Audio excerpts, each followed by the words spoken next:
The beeps, booms, and keyboard sounds coming from Jathan Park's computer may have sounded like a video game soundtrack or a backing track for a hip-hop song, but they're really all complex computer programming language that could make Parks the next Bill Gates or Steve Jobs. Like it starts off smooth and then it hits a bass drop and then the beats start coming together. While most summer camps might focus on learning to swim or improving skills at a particular sport, this week, Dublin Middle School students like Parks have been using a unique music editing software designed by Georgia Tech to not only make cool sounds, but also learn to use the high-level programming language known as Python.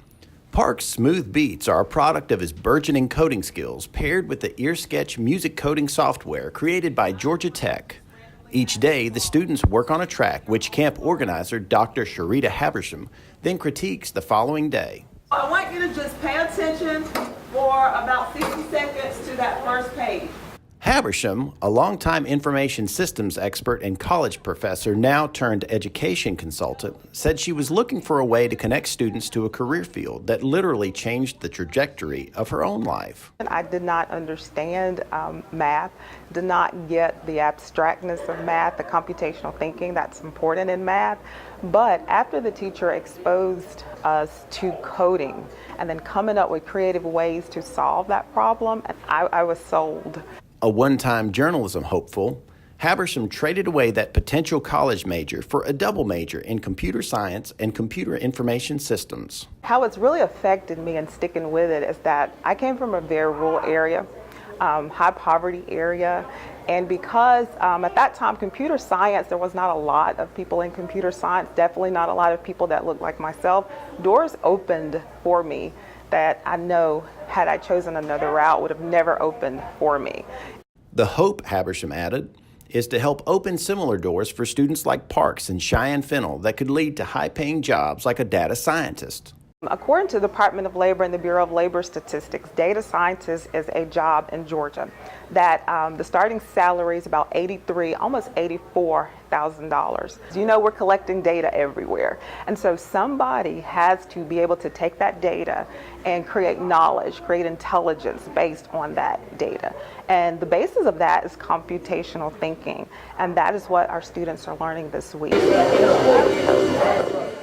Across the room, Fennell's track took a much different turn than Parks, with the DMS rising 7th grader attempting to create her first video game track that resembled an 8-bit classic from the 1980s.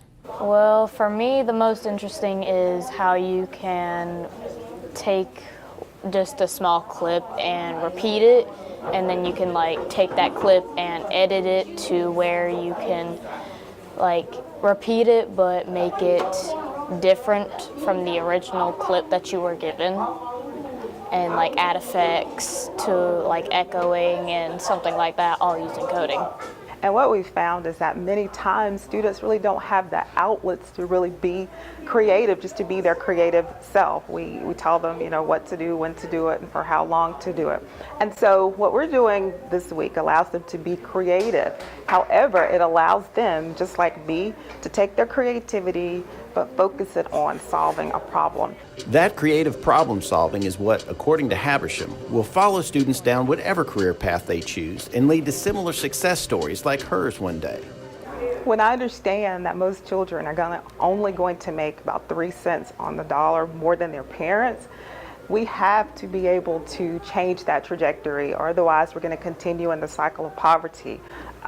That changed completely for me. By the time I was about 22, 23 years old, I had a full-time job, was able to support myself, and like I said, was able to meet people, was able to do things that I probably never would have been able to do.